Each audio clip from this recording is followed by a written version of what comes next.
आन्तिस्थितां विसितनिन्दितसारदेन्दुं यत्रैकतो विजसितामसिताङ्गशोभां वृन्दावनेऽपि कृतयामुनगाङ्गसङ्गं राधामुकुन्दयुगलं तदहं नमामि।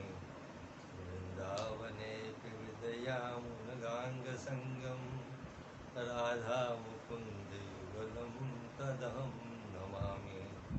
नमामि वियामिनीनाथ लेखालङ्कृतकुन्तलां भवानीं भवसन्तापनिर्वापनसुधानदीं जनकसुता जगजननी जानकी अतिशय प्रिय करुणानिधानकी ताके जुगपद कमल मनामहूँ जासु कृपा निर्मलमति पावूँ जासु कृपा निर्मलमति पावूँ। गुरुर्ब्रह्मा गुरुर्विष्णु गुरुर्साक्षात् महेश्वर गुरुर्ब्रह्मा गुरुर्विष्णु गुरुर्देवो महेश्वर गुरु साक्षात् परब्रह्म तस्मै श्री गुरुवे नमः। अखण्डमण्डलाकारं व्याप्तं येन चराचरं तत्पदं दर्शितं येन तस्मै श्री गुरुवे नमः।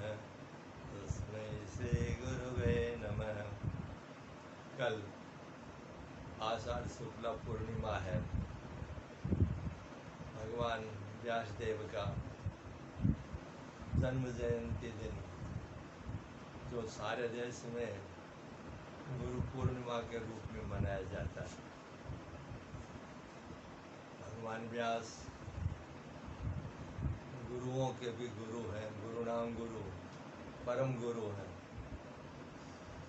भारतीय संस्कृति, भारतीय धर्म, भारतीय साहित्य का जो भी स्वरूप आज मिलता है वह भगवान व्यासदेव की ही देन है।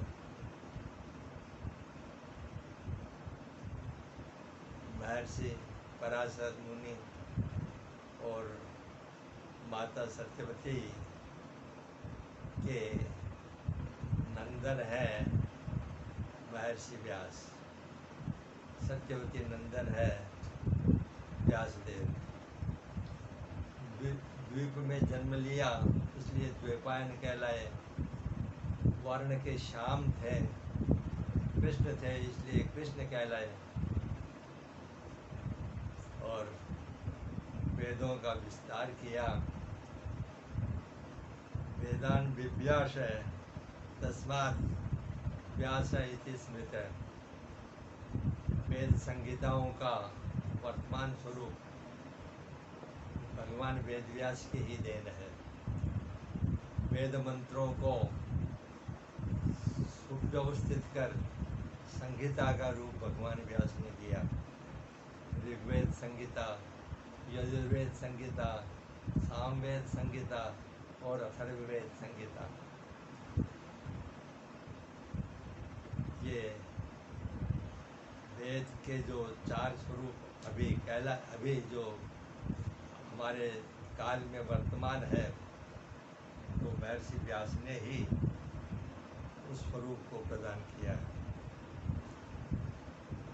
कृष्ण द्वैपायन व्यास ने सत्यवती के गर्भ से जन्म लेते ही अरण्य में प्रस्थान किया और कठोर तपस्या की।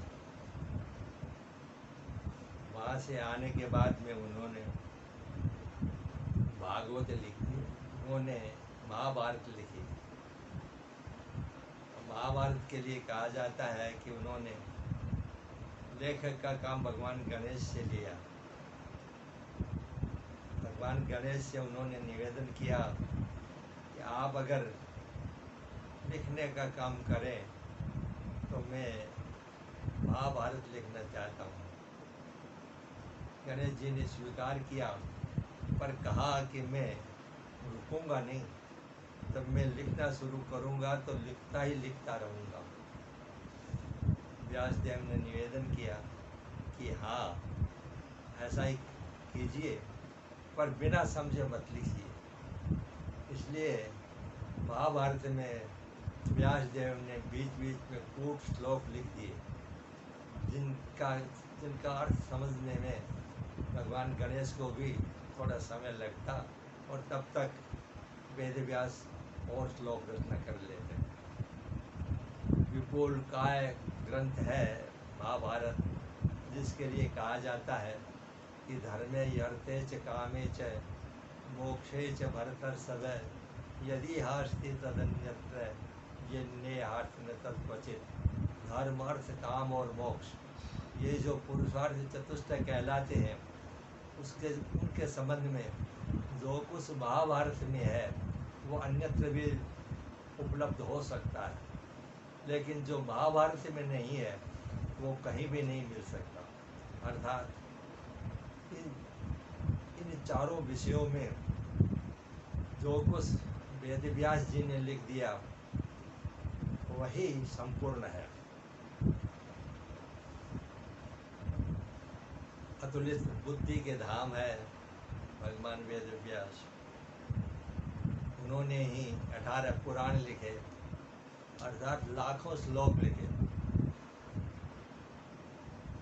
भारतीय साहित्य, भारतीय शास्त्र और भारतीय कथा के सागर है पुराण।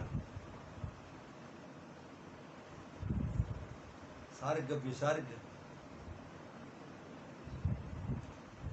सर्ग विसर्ग प्रतिसर्ग, मनवंतर और वंश चरित्र, ये पुराणों के 5 विषय है। प्रकृति का वर्णन है, राजवंशों का वर्णन है, मनवंतरों का वर्णन है। क्या नहीं है महाभारत में या पुराणों में, सब कुछ वेद व्यास की कुशाग्र बुद्धि ने एक स्थान पर भारतीय मेधा को उपलब्ध करा दिया है। वेद व्यास ने ही ब्रह्मसूत्र लिखा, वेदांत दर्शन। वेदांत दर्शन की प्रतिष्ठा, अद्वैत दर्शन की प्रतिष्ठा भगवान बादरायण वेद व्यास ने ही की। इस प्रकार भारतीय साहित्य, भारतीय धर्म, भारतीय संस्कृति के विश्व ग्रंथागार है, विश्वकोश है महर्षि वेद व्यास के ग्रंथ। कितना लिखा, सब कुछ भारतीय मेधा को उपलब्ध करा दिया।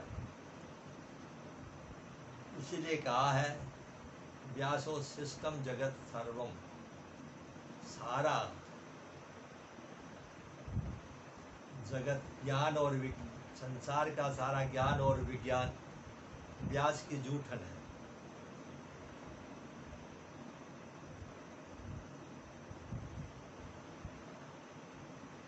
व्यासदेव ने का ही अप्रतिम पुराण है भागवत पुराण।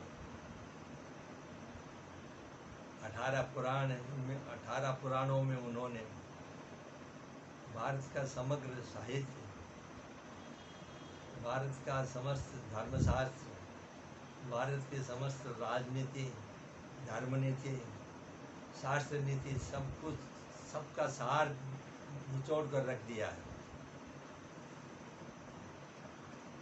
इसीलिए कहा है अचतुर्वदनो ब्रह्मा द्विबाहुरपरो हरि अभाल लोचन शंभु। भगवान बादरायण है। भगवान व्यास के 4 मुख नहीं है, पर वो चतुर्मुख ब्रह्मा है। भगवान व्यास के केवल 2 ही भुजाएं हैं, वो चतुर्भुज नहीं है, तो भी वो साक्षात विष्णु है। भगवान वेद व्यास के 3 नेत्र नहीं है, वे त्रिलोचन नहीं है, तो भी वे साक्षात शिव है।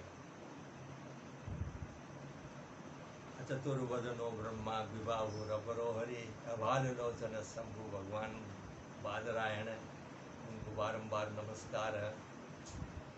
ज्ञान के अंधकार को दूर कर ज्ञान का आलोक फैलाने वाली ये अप्रतिम प्रतिभा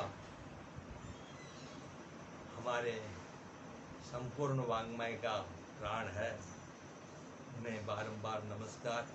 गुरु पूर्णिमा के शुभ अवसर पर उन्हें बारंबार नमन। व्यास की परंपरा में ही सुखदेव हुए। व्यास की परंपरा महर्षि वशिष्ठ से चली है। महर्षि वशिष्ठ के पुत्र हुए पराशर, महर्षि वशिष्ठ के पुत्र हुए शक्ति, शक्ति के पुत्र हुए पराशर, पराशर के पुत्र हुए वेदव्यास, वेदव्यास के पुत्र हुए सुखदेव। उन सबको नारायण समारंभाम शंकराचार्य मध्यमाम अस्मदाचार्य पर्यंताम वंदे गुरु परंपराम।